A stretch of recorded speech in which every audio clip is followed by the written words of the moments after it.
Lionel মেসির কাছে আলজেরিয়ার নামটা হয়তো স্পেশাল। কেন?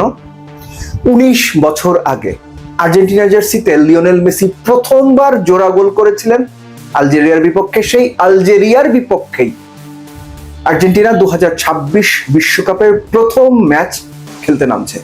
আমার আশপাশে অনেকেই দেখি বলছেন যে আরে আলজেরিয়া ম্যাচ 3টা খাবে, 5টা খাবে, 7 গোলে জিতবে, বলতেই পারেন। কিন্তু আলজেরিয়া ম্যাচটা এই বিশ্বকাপের কনটেক্সট যা বলে যে আফ্রিকান দলগুলোর এগেনস্টে বড় দলগুলোর প্রতিদ্বন্দ্বিতা একদম পানি ভাত হবে না, সেটার একটা প্রমাণ হতে পারে। কেন আমি কথাটা বলছি? ব্রাজিল মরক্কোর সঙ্গে ড্র করেছে, বেলজিয়াম ইজিপ্টের সঙ্গে ড্র করেছে, স্পেন টুর্নামেন্ট জেতার অন্যতম ফেভারিট যাদের মনে করা হচ্ছে, কেপ ভার্দের সঙ্গে যে রেজিলিয়েন্স কেপ ভার্দে দেখিয়েছে, স্পেন ড্র করতে বাধ্য হয়েছে। আর অন্যদিকে কোটা ডিভোয়া কিংবা আইভরি কোস্টের সঙ্গে ইকুয়েডর তো হেরেই গেছে।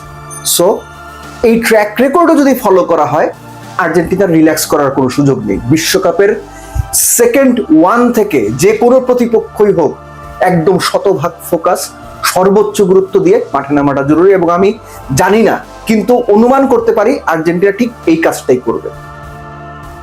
ফোকাসড, ডিটারমাইন্ড এবং নিজেদের সর্বোচ্চটুকু দিয়ে আলজেরিয়া ম্যাচটা প্রসিড করবে। শুধু তাই নয়, আলজেরিয়ার যদি রিসেন্ট পারফরমেন্স আপনি দেখেন, বলিভিয়া 4টা খেয়েছে, নেদারল্যান্ডস বেশি না, মাত্র 6 দিন আগে, সম্ভবত 5 তারিখে, 5 বা 6 তারিখে আলজেরিয়ার সঙ্গে প্রস্তুতি ম্যাচ হেরে গেছে।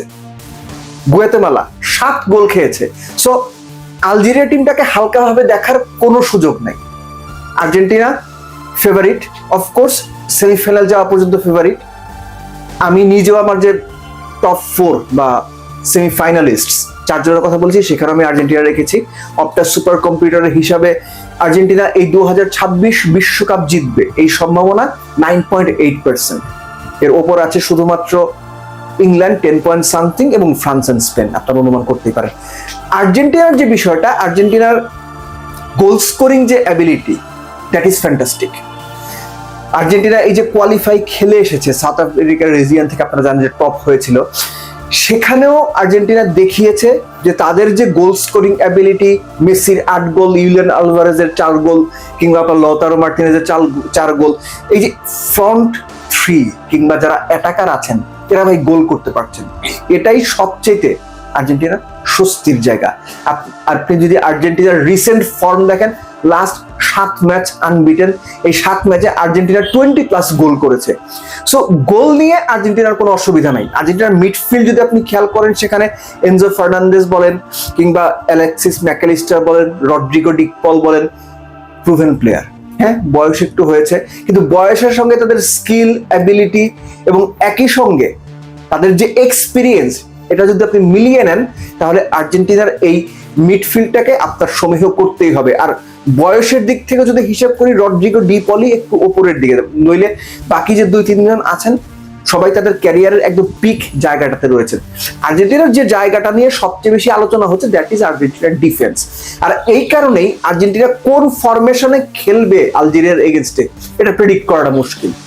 এটা প্রেডিক্ট করাটা মুশকিল আরেকটা কারণে, আপনাদের মনে থাকার কথা, Scaloni such a person, he is such intelligent, তার আইকিউ লেভেল এতটাই হাই যে বিশ্বকাপের মতো ইভেন্টেও টানা 5 ম্যাচে তিনি 5টা ডিফারেন্ট ফরমেশনে দল মাঠে নামানোর সাহস করেন কিংবা স্ট্র্যাটেজিক্যাল চেঞ্জ করেন। অনেকে অনেক কথা বলবেন। আমি এই পর্যন্ত যে সমস্ত আর্টিকেল পড়েছি আর্জেন্টিনা আলজেরিয়া ম্যাচ নিয়ে বা এক্সপার্টদের ওপিনিয়ন, বিভিন্ন জন বিভিন্ন রকম ফরমেশনের কথা বলেছেন।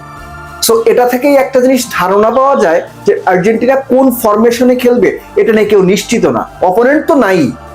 সো স্কালোনির এই যে একটা ট্রিক কিংবা একটা ধোঁয়াশা রেখে দেওয়া যে আমি ভাই এই ট্রিকে যাব না ওই ট্রিকে যাব, অপোনেন্টকে যে ভাবতে বাধ্য করা, এটা একটা মানসিক চাপ অপোনেন্টের জন্য।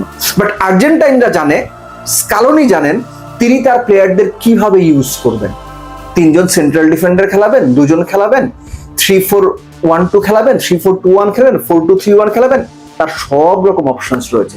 বাট ওই যে যেটা বললাম যে এইবারের বিশ্বকাপের ট্র্যাক রেকর্ড বলছে যে আলজেরিয়ার কিংবা আফ্রিকান দলগুলো বড় দলগুলোর এগেনস্টে খুব ভালো প্রতিদ্বন্দ্বিতা গড়ে তুলছে।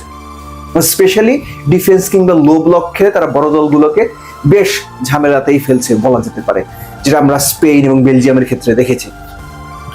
আর একই সঙ্গে এই ব্যাপারটা মেনে নেওয়া জরুরি যে আফ্রিকান অপোনেন্টদের এগেনস্টে আর্জেন্টিনার ট্র্যাক রেকর্ডও ভালো, যদিও বেশিরভাগ সময় আর্জেন্টিনা আফ্রিকান অপোনেন্ট বলতে নাইজেরিয়ার এগেনস্টেই খেলেছে। লাস্ট টাইম আর্জেন্টিনা আফ্রিকান কোনো অপোনেন্টের এগেনস্টে গোল করতে পারেনি, এই ঘটনা ঘটেছে 1990 বিশ্বকাপে, এবং খুব ফেমাস ম্যাচ ছিল। ডিফেন্ডিং চ্যাম্পিয়ন হিসেবে আর্জেন্টিনা তাদের ফার্স্ট ম্যাচ ক্যামেরুনের সঙ্গে হেরে গিয়েছিল। এরপর আর্জেন্টিনা বিশ্বকাপে যে কয়বারই খেলেছে আফ্রিকান অপোনেন্টের এগেনস্টে প্রত্যেকবারই গোল করেছে, এবং পরবর্তী 5 বারের অপোনেন্টের নাম কি জানেন? 5 বারই নাইজেরিয়া। এনিওয়েজ, আর্জেন্টিনার জন্য ম্যাচটা খুব সহজ হয়ে যাবে এটা এক্সপেক্ট করাটা আমার মনে হয় ঠিক হবে না, বরং আর্জেন্টিনা বড় দল হিসেবে বড় দলের মতো প্রসিড করবে, ডমিনেট করবে এবং গোল করে ম্যাচ জেতাবে বড় প্লেয়াররা, এটাই আমরা এক্সপেক্ট করতে পারি। আপনাদের প্রেডিকশন কি কমেন্ট বক্সে অবশ্যই জানাবেন। লাস্টলি লিওনেল মেসি, আপনারা জানেন যে লিওনেল মেসি মাঠে নামা মাত্র রেকর্ড হয়ে যাবে 6 বিশ্বকাপ খেলা, প্রথম মানব সন্তান। একই সঙ্গে আমি একটা জিনিস ফিল করি, আর্জেন্টিনা যদি সেমিফাইনাল পর্যন্ত যায়, মুলারের যে রেকর্ড, থমাস মুলারের যে সবচেয়ে বেশি গোল করার বিশ্বকাপে, মেসি হয়তো এই গোলের রেকর্ডটা ভেঙে দেবেন, কেননা এরই মধ্যে বিশ্বকাপে তার 13টা গোল, 8টা অ্যাসিস্ট রয়েছে, অর্থাৎ 21টা গোল ইনভলভমেন্ট রয়েছে। আমি অ্যাসিস্ট গুলো দূরে সরিয়ে যদি বলি, 13র সঙ্গে আর 3 বা 4 গোল লিওনেল মেসি করে ফেলতে পারে। হ্যাঁ, বয়স হয়েছে, সব ম্যাচে 90 মিনিটস ডেফিনেটলি তিনি খেলবেন না, কিন্তু তাকে কখন কিভাবে ইউজ করতে হবে সেটা স্কালোনি জানেন, মেসি নিজেও জানেন কোন পরিস্থিতিতে মাঠে কি করতে হবে, এবং অ্যাবাভ এভরিথিং সবকিছু ছাপিয়ে মানুষটার নাম লিওনেল মেসি রে ভাই, আমি আপনি না, লিওনেল মেসি। কখন কোন পজিশনে একটা পাস দিবে, কোন গোল করে দেবে, আপনি কেন, কেউ জানে না, প্রতিপক্ষও বুঝবে না। সো লিওনেল মেসি যখন দলে আছেন তখন আর্জেন্টিনা বিশ্বাস রাখতেই পারে কোন প্রতিপক্ষ আমাদের সামনে প্রতিপক্ষ না, কিন্তু এটা নেগলেক্ট করা না কিংবা প্রতিপক্ষকে ছোট করে দেখা না, এটা বিশ্বাস। উইথ মেসি অথবা উইদাউট মেসি আর্জেন্টিনা দল হিসেবে দারুণ কিছু করতে পারে, এই বিশ্বাসটা আমি বিশ্বাস করি তাদের মধ্যে আছে। যার শুরুটা দেখাতে হবে আলজেরিয়ার এগেইনস্টে, বাট লাস্টলি আবার মনে করে দিচ্ছি, আলজেরিয়া মোটেও হালকা কোনো দল না। আলজেরিয়াকেও সর্বোচ্চ সাহসিকতার সঙ্গে মোকাবেলা করতে হবে, সর্বোচ্চ আত্মবিশ্বাস নিয়ে প্রপার একটা ট্যাকটিক্যাল প্ল্যান নিয়ে মোকাবেলা করতে হবে।